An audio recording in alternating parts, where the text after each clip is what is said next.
Hello viewers, welcome to Heena's cook book. So ఈరోజు మనం తయారు చేయబోయే స్పెషల్ ఐటెం పుల్ల గోంగూర అండి. సో గోంగూర నాకు చాలా చాలా ఇష్టమైన డిష్. సో దీన్ని ఎలా ప్రిపేర్ చేసుకోవాలి ఏంటి అన్నది ఈరోజు మనం చూసేసుకుందాము. దీనికి కావాల్సిన ఇంగ్రీడియంట్స్ అన్నీ నేను తీసి పెట్టుకున్నానండి. సో వన్ బై వన్ దీనికి కావాల్సిన ఇంగ్రీడియంట్స్ అన్నీ మనం చూసేసుకుందాము. సో ముందుగా నేను ఒక పెద్ద కట్ట గోంగూరని వాష్ చేసి పెట్టుకున్నాను. సో ఇలా ఒక పెద్ద కట్ట గోంగూర తీసుకున్నాను. అలాగే కొంచెం వాటర్, 4 టమాటాలు కట్ చేసి పెట్టుకున్నాను. అలాగే ఉప్పు, 5 పచ్చిమిరపకాయలు, అలాగే ఒక చిన్న ఉల్లిపాయ ముక్కలుగా కట్ చేసి పెట్టుకున్నాను. పసుపు, కారం, వెల్లుల్లిపాయ రేకలు తీసి పెట్టుకున్నాను, కొత్తిమీర, అలాగే ఒక 7 ఎండుమిరపకాయలు. సో ముందుగా మనం స్టవ్ మీద కుక్కర్ పెట్టుకున్నామండి. సో ఇప్పుడు ఈ కుక్కర్లో మనం వాష్ చేసి పెట్టుకున్న గోంగూర కట్ట మొత్తం వేసేసుకుందాము.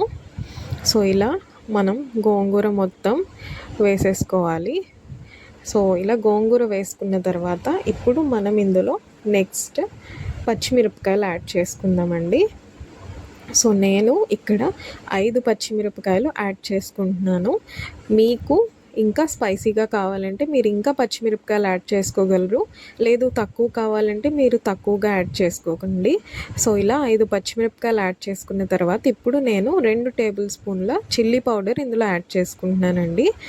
సో కారం మీరు తగ్గినంత మీరు యాడ్ చేసుకోగలరు. స్పైసీ ఎక్కువగా అవసరం లేదు అంటే దాన్ని తగ్గించుకోండి. కారం వేసుకుంటే చాలా బాగుంటుందండి. అలాగే 1 టీ స్పూన్ నేను పసుపు యాడ్ చేసుకున్నాను. సో ఇప్పుడు నేను చిన్న ఉల్లిపాయ ఏదైతే కట్ చేసి పెట్టుకున్నానో ఆ ముక్కల్ని యాడ్ చేసుకున్నాను. సో ఉల్లిపాయ యాడ్ చేసుకుంటే బాగుంటుందండి. ఉల్లిపాయ యాడ్ చేసుకోకపోయినా పర్వాలేదు, ఆప్షనల్ అండి.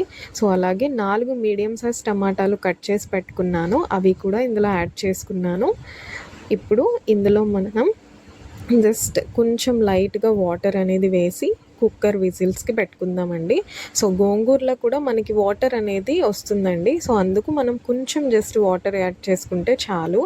ఇప్పుడు మనం ఇది మూత పెట్టేసుకొని సో కుక్కర్ విజిల్స్కి పెట్టేసుకుందామండి. సో 5 నుంచి 6, 7 విజిల్స్ వచ్చినా ఏమీ పర్వాలేదు. సో అలా వచ్చాక చూడండి, ఇప్పుడు ఇందులో మనం సాల్ట్ అలాగే కొత్తిమీర యాడ్ చేసుకొని పప్పు గుత్తితో మనం దాన్ని కొంచెం మెత్తగా చేసుకుందాము. సో అలా చేసుకున్న తర్వాత నేను స్టవ్ మీద చిన్న కడాయి పెట్టుకున్నాను. ఇందులో 7 టేబుల్ స్పూన్ల ఆయిల్ తీసుకున్నాను. సో ఆయిల్లో మనం ఇప్పుడు నేను 20 వరకు వెల్లుల్లిపాయ రేకలు వేసుకున్నానండి. సో ఆయిల్ అనేది గోంగూరలో ఎక్కువగా ఉంటే చాలా బాగుంటుంది. అలాగే వెల్లుల్లిపాయ కూడా ఎక్కువగా వేసుకుంటే టేస్ట్ చాలా బాగుంటుంది. సో వెల్లుల్లిపాయ తినడం కూడా మనకి చాలా మంచిది, అది కొలెస్ట్రాల్ని కూడా తగ్గిస్తుంది. సో అందుకు మనం వెల్లుల్లిపాయలు అనేది ఎక్కువ యాడ్ చేసుకున్నాము. సో అలాగే అందులో వెల్లుల్లిపాయలు కొంచెం బ్రౌన్ కలర్ వచ్చేటప్పుడు మనం అందులో ఎండుమిరపకాయలు ఏవైతే మనం కట్ చేసి పెట్టుకున్నామో అవి వేసుకున్నాము. సో అవి వేగాక ఇప్పుడు మనం ఏదైతే రెడీ చేసి పెట్టుకున్నామో గోంగూర అది ఇందులో యాడ్ చేసేసుకోవాలి. సో చూడండి, ఇలా ఆయిల్లో కుక్ అయ్యాక ఇలా మనకి ఆయిల్ పైన తేలే వరకు మనం దీన్ని బాగా కుక్ చేసుకుంటే చాలా చాలా టేస్టీగా, చాలా చాలా ఎమ్మీగా, ట్యాంగీగా, పుల్లగా అలా చాలా చాలా బాగుంటుందండి. ఇది మనం పులావ్లో, నార్మల్ రైస్లో కూడా తినచ్చు. చాలా టేస్టీగా బాగుంటుంది. మీరు కూడా తప్పకుండా ట్రై చేయండి. అలాగే నా ఛానల్ని లైక్ చేయండి, షేర్ చేయండి అండ్ సబ్స్క్రైబ్ చేయండి. Thank you so much for watching.